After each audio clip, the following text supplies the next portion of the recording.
Thank you very much. I'm going to sit down in a minute, but I'm going to work through my nerves by standing up and having some handouts.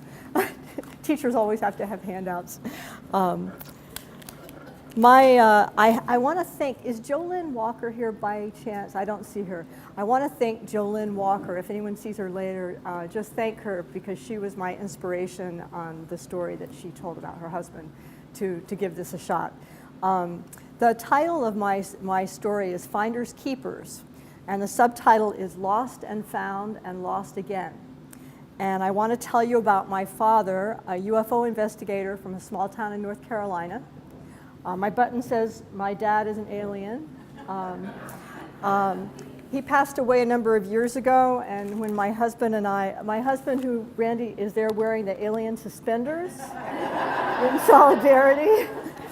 Those are from the gift shop at the UFO Museum and Research Center in Roswell, New Mexico. Oh, people knew it. The alien autopsy. My dad was on the board of advisors for that museum. He also got asked to leave the board of advisors because he didn't play well with others. It's terrible when you're a volunteer and you get asked to leave. But when Randy and I had gone down to North Carolina in 2013 for my dad's funeral, we were in the airport coming back to New Haven, and Randy said, you might want to go take a look at the Charlotte Observer. So here was the paper. It had Clinton about Benghazi. And down in the corner, there's something that says, Lincolnton's UFO man, George Fawcett, dies at 83. There was another paper in the Gastonia Gazette. The headline was better. It said, leading UFO expert passes on to the other world.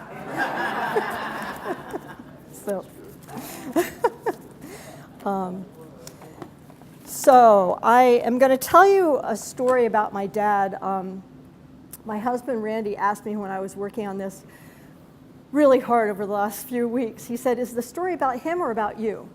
And I had to think about that because it's really about both of us. It's about him, but it's also about my journey back in time and space to rebuild a relationship with someone whose main mind was kind of out there somewhere, out yonder. Out in the back of beyond. That's, I don't know if North Carolina's saying, the way out in the back of beyond. That means like way, way out there. Here's a picture of my dad. This is a little strange. I might even pass this around. They used this for the cover of a newspaper article in North Carolina, and it makes it look like he's looking up at the stars. Basically, he was standing in the shrubbery in my stepmom's house, in front of the house, with the tail lights of a car shining on him to make it look really, really mysterious. So there's that one, and then there's this one from a number of years before when he had a telescope and he was often doing this. I'm going to just pass these around, actually, because they're kind of fun to look at. Okay. So,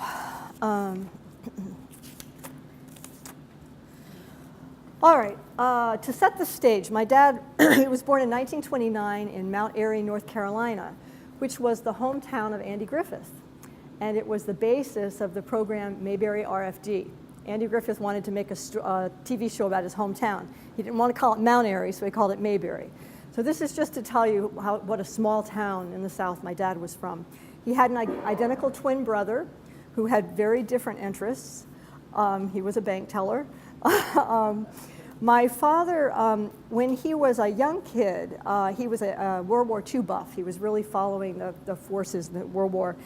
And he was struck by this article that he had over his desk for the last 65 years.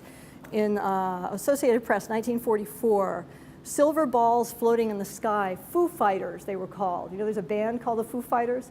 Well, the Foo Fighters were these objects that pilots were seeing during the Second World War, and they didn't know what they were. It was very mysterious. So that apparently really caught my father's attention and his interest.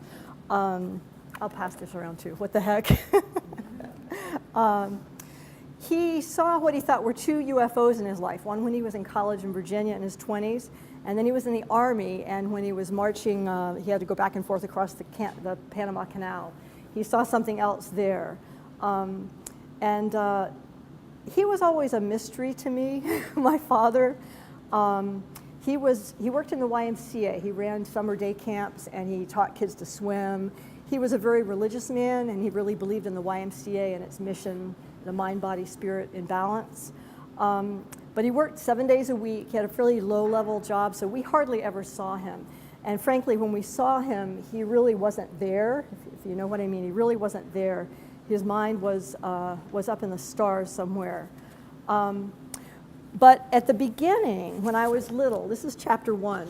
I've asked for a 5-minute warning because I'm not going to get through all 6 chapters. I have tried to cut this. But anyway, at the beginning, wonder. My earliest memory of my father was when I was in 4 in Rhode Island, and I saw him with that telescope out in the backyard looking up at the stars in the middle of the night. It's the last thing I'd see before I go to bed at night. He was always out there every night. Snowstorms, whatever. He was out there with the telescope. He also got me those glow-in-the-dark stars. You know those things you can put up in the ceiling of children's? Yeah, so I had the glow-in-the-dark stars over the ceiling. Oh, can you hear me? Oh. If I talk louder like this, is that better, or does the mic need to be adjusted? Oh, there is no mic? Oh, okay. I'll talk louder. Okay. Oh, I gotcha. Okay. I remember once in Massachusetts, he took me out wrapped in a blanket in the middle of the night in a snowstorm to see the aurora borealis. And it was just shimmering in the sky, and I was about 5 then. It reminded me of those ribbon candies at Christmas sometimes. You know, that's what it looked like. But then there were weird things. I mean, I thought it was kind of odd. It didn't bother me so much when I was little. He was always calling this couple up in New Hampshire. They were Betty and Barney Hill. Does that ring a bell to anyone? They were the first couple that said that they'd been abducted by a UFO in the early 60s. And so he went to visit them. He was always traveling to visit them. He must have interviewed them 3 or 4 times. They had been abducted by a UFO and given physical examinations on board a UFO. If you don't know what happens on board a UFO, it always seems to involve physical examinations of some kind. Yeah. It's interesting. And we had bumper stickers. We had odd bumper stickers on the car in the 60s. We had one that said, "UFOs are real, the Air Force doesn't exist." We had another one that said, "Earth is full, go home." And you have to realize that in the 60s, compared to now, when there's the History Channel, there's all this stuff about flying saucers and the paranormal. It's all over the place. In the 60s, my dad was considered at best a crackpot or a kook, and at worst, like a total lunatic. And my mother increasingly was tending toward that latter assessment of him. Especially the thing that pushed her over the edge was the UFO detector in the attic. My father ordered this thing from something called Fate magazine. We always got these weird magazines. It was some 2x4s with some dry cell batteries and wires that ran up to them, and then a giant megaphone at the top. And every time there was a thunderstorm, it would go off in the attic, and it was loud, like a car alarm. And the only way to make it stop, there was no switch. You had to go and disconnect manually the wires from the dry cell batteries. So I know one night my mother threw it through the attic window out into the street below. And when I said through, you notice I didn't say she threw it out the window. She didn't open the window. She threw it through the window. So when I was walking to 2nd grade the next day, it was right in front of our house, this dry cell battery and wires everywhere and glass everywhere, and it was something. So childhood was interesting. It was interesting. But then stage 2, there was wonder. But next came what I could only describe as the Cold War. And as in many families, there's a lot of emotion in families. The Cold War started as a sizzling kind of resentment. We had a small family. It was my mother, my brother who was 8 years younger, my dad, and I. My dad started talking incessantly about UFOs in the mid-60s, like non-stop. Something shifted. It was all he could talk about, all he could think about. He called it his magnificent obsession. And it was an obsession. It was like a gambling obsession or something. He couldn't get his mind off of it. You couldn't have a conversation And it was different than monopolizing in a conversation, because there was no conversation. It was a monologue, and he would talk to you. I'll do it to you because I know you. He would talk like this, like it was really intense, and he would poke you. And he would talk about in 1947. Do you know in 1947? He would talk dates and times. I mean, it was on and on and on. It was intolerable. It's hard to express what it's like. Well, how many of you have been talked at by someone in your life? Yeah. Imagine that. It's a total erasure of yourself as a separate person, though. There was no room for any of us in there. And so he wasn't very present with us, I guess, as a family.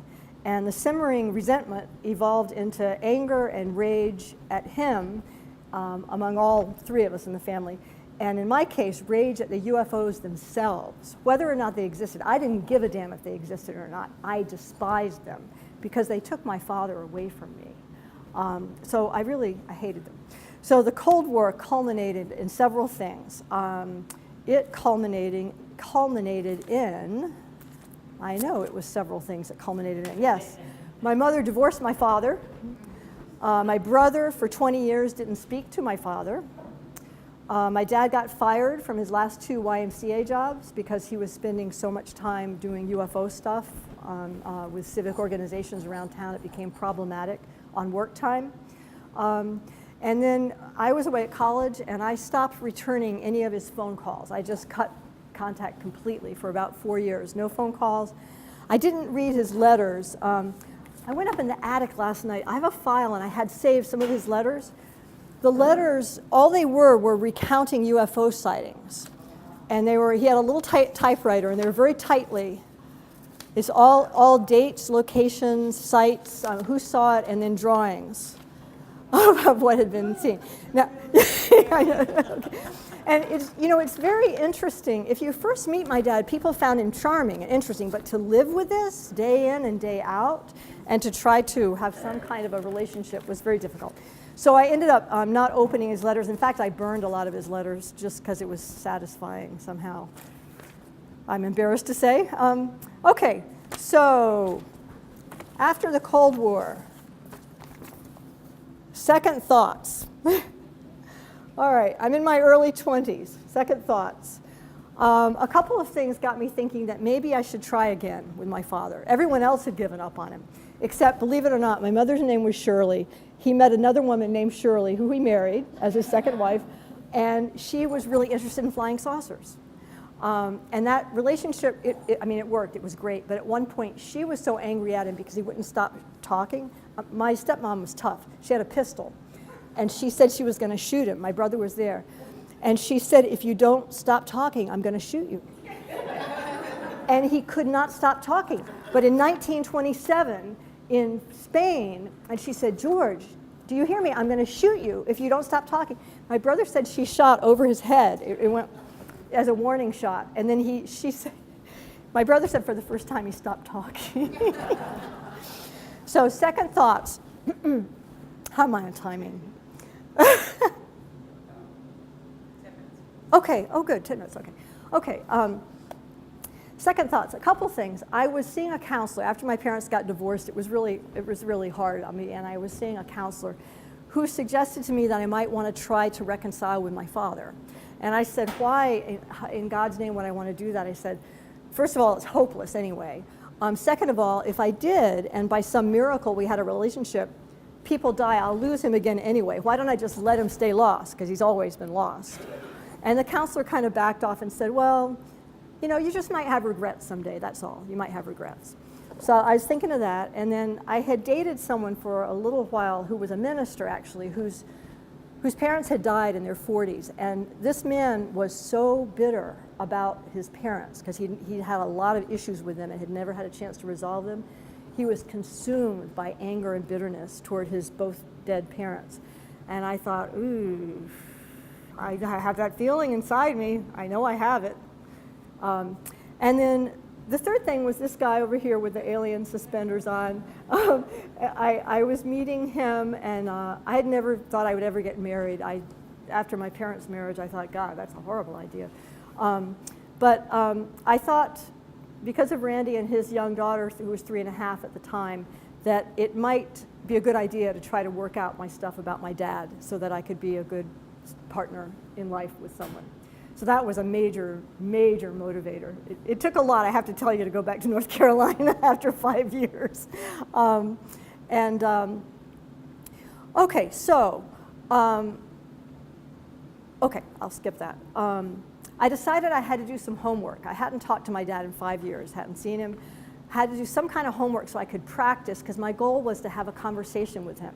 My goal was to have a relationship with him, but it would start with conversation. That was what I thought. So I thought what I would do would be to go to Radio Shack and buy this little wire. It's an amateur wiretap. It has like a little suction cup on one end, and you put the other end into a cassette recorder. Because I thought that what I would do is get him on the phone and tape record our conversation, and then after I hung up, I could play it back and practice, like as he was saying, okay, in 1934 in Spain, there was a cigar-shaped UFO that was seen by a whole crowd. I would press the stop button and say, stop it. It's my turn to talk. I don't want to listen to this crap.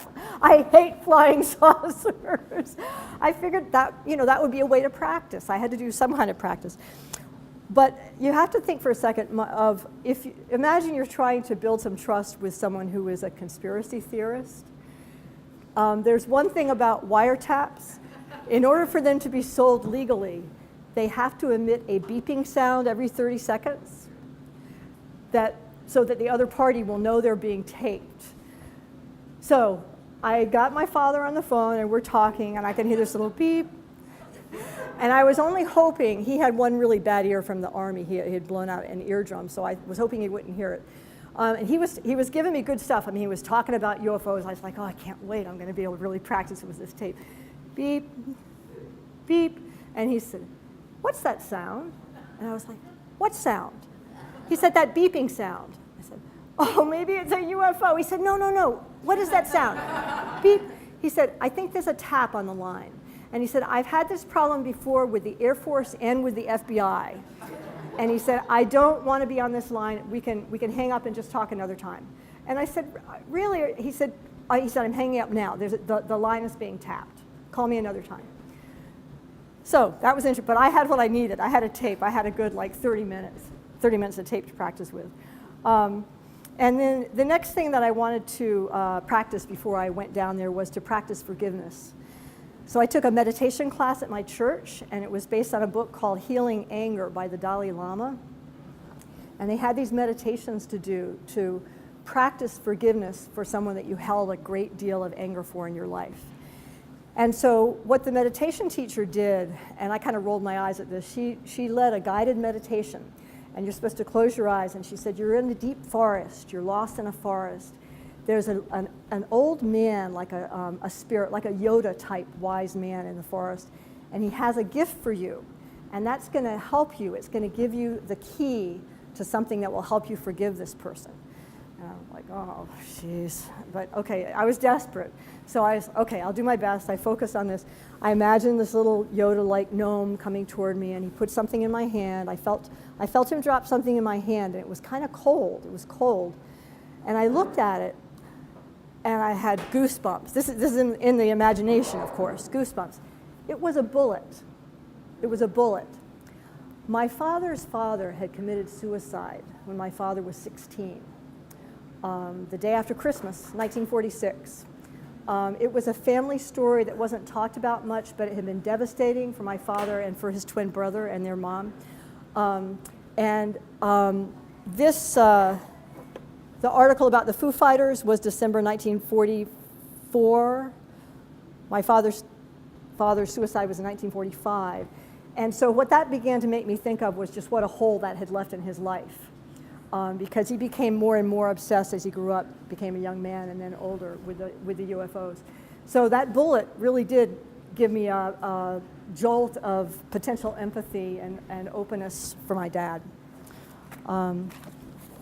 So the next chapter is Close Encounter of the Third Kind. Anybody see the movie, 1977, Close Encounters of the Third Kind? Close encounter of the third kind means contact with an alien. You don't just see the spaceship, you don't just see the ring in the earth where it landed, but you have actual contact with the alien.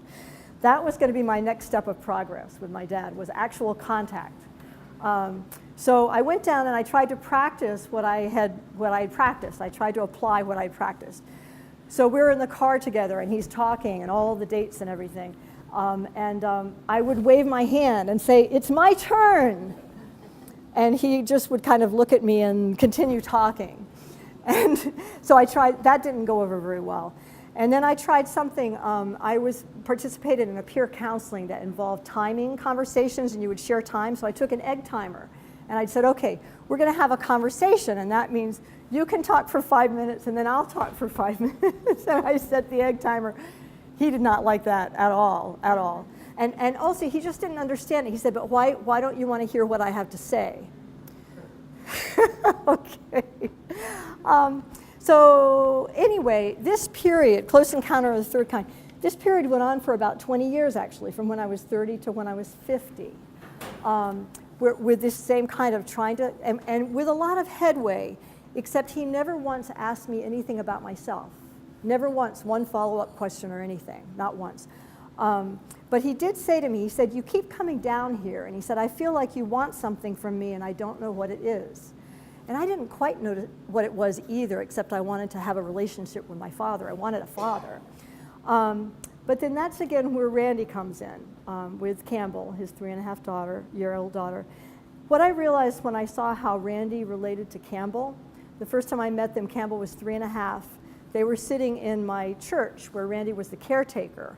And Campbell's eyes were filled with tears, and Randy was just listening to her. And she was asking him, as her father, she was saying, when are you coming home again? Because his wife had left him. And so he was listening to her, though, and it was the idea that the father would be listening to the child that just seemed so extraordinary to me. It seemed like, what planet am I on? It's so different. But even more than that, what I realized as I came to know Randy and Campbell better was that Campbell was little. Do you remember? Well, she had names for all her dolls. Does anyone remember those little ponies? Do they still make those little ponies with the manes, and they're purple and pink, and you comb the hair? She had names for all her ponies. Randy knew the name of every single one of Campbell's dolls, and he even knew the name of the doggone ponies by name. He knew every single one. And what blew my mind would be that he would be that interested in her internal life and understanding and participating in her internal life. So that's when I knew that that's what I wanted with my father. I wanted that level of equal attention. So that didn't happen, but what happened, the next stage is abduction. I'm gonna speed up a little here and cut to the chase. My father always wanted to be abducted by a UFO. It was his greatest dreams. He had always wanted to. And in 2005, he was given a very atypical opportunity for this. He had to have knee replacement surgery. He had been worked for the YMCA. He'd been a jock in school, football, tennis, basketball. So his knees were a mess. There's someone else here who boldly had knee replacement surgery. Where are you? There you are. Okay, he only had one though. He only had one. But this is why I sympathize so much with you, because I thought, oh my gosh. So he had a night nurse. I hired a night nurse because I was afraid of what he might say when he was coming to from anesthesia. I didn't want them to call a psych consult because I didn't want him to be put in a different kind of hospital. And I knew that the kind of things he might talk about would be real red, triggers for a psychotic break or something, little green men, all that stuff. So I hired an LPN to spend the first night with him, and I spoke to the LPN. It was a young man, and I said, I have to tell you something about my father. And I said, when he wakes up, he's going to be talking about things you may not have heard of all of them. He's going to talk about alien abductions, alien autopsies, cattle mutilations, which is something that happens in the tractor pull of a UFO. MIBs, that's men in black, people that visit you after you see a UFO and tell you not to tell anyone. And then the whole realm of the paranormal was fair game. He talks about Loch Ness Monster, Bigfoot, Sandman, abominable snowman, crop circles, astral projection, where you send your mind to the end of the universe and back, other out-of-body experiences, the Brown Mountain Lights in North Carolina, and swamp gas. And then my personal favorite was SHC, spontaneous human combustion. That's when this was my personal favorite. You're sitting at the breakfast table with your spouse, eating your oatmeal. All of a sudden, the person next to you burst into flames. That was one of the big ones. Okay, so anyway, the nurse, the next day when I arrived at 7, the nurse was leaving. He said, "Thank God you told me that."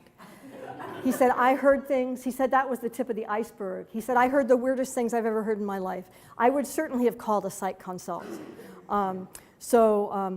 Then I went into my father's room to see him for the first time after the surgery, and he looked at me when I walked in. He calls me Laurie, my family, and he said, "Laurie, they took you too." And I was like, "What?" He said, "We're on a UFO." And he was pointing at the light above the table, and he said, "They did surgery on me." And they said, "Are there any children in here?" Okay. He said, "They did surgery on me." He said, "And now," I'll stop whispering, "and now they're taking sperm samples." Because that was part of what would be done with the physical examinations. Try to persuade your father that's not what's going on, especially when he has a Foley catheter. Okay, enough of that. Okay, probably like 2 minutes. Okay, or less. Less, okay. All right, we're going to move. The next one then, actually this is the last chapter, Coming Home. I'll jump to the chase. Coming Home is that the close encounter of the 5th kind I had with him happened a year later. Close encounters of the 5th kind are actual, conscious, voluntary, proactive, human-initiated, cooperative communication with extraterrestrial intelligence. That's defined. My dad developed dementia. He never came back out of the anesthesia. He developed dementia. And over the next 10 years, 8 years I guess it was, we had an increasingly positive relationship that had nothing to do with UFOs. The thing that blew me away was that the UFOs faded away. In his early stages, I started buying UFO books and subscriptions and magazines for him because his identical twin got it first and went downhill fast. But we got him on Namenda and stuff, and I was buying all this UFO stuff for him to keep his mind active. And he was still going to the Y and working out, so he had the cardiovascular. But over 3 years, he went down. But we had some really profound experiences during that time where it really was a deep communication. At one point, he couldn't remember anything about his life, and he had me walk through his life and the places we lived, all the places, and I did that. And he said to me, he said, "Thank you for giving my life back to me," which was really amazing. So, yeah, I think that's it. I have about 10 stories here that could all be going more. So in closing, I'll just say at his funeral, the minister described him as a deeply spiritual man and said his religion made him open to all sorts of people and to the strange possibility of UFOs. And he read a long 10-minute excerpt, the entire part in Ezekiel, about Ezekiel's wheel, which my father had always thought had been a UFO. It had the Ezekiel's wheels, and there were 4 creatures on them. And when he read that, I got the goosebumps again, because like, oh, that was one of the first things that made my father get interested in UFOs. And that's it. I read at his funeral, I said, "Death ends a life, but it does not end a relationship," because I feel like my relationship with him keeps continuing on. And every time I go down there, I buy his favorite barbecue sandwich, sweet red sauce, not vinegar, for those who care. And I take it to his gravestone in this little tiny cemetery and talk to him. And the only thing I wanted from his house for my stepmom was the sign he used to keep on his desk. It says, "The secrecy of my job prevents me from knowing what I am doing." Thank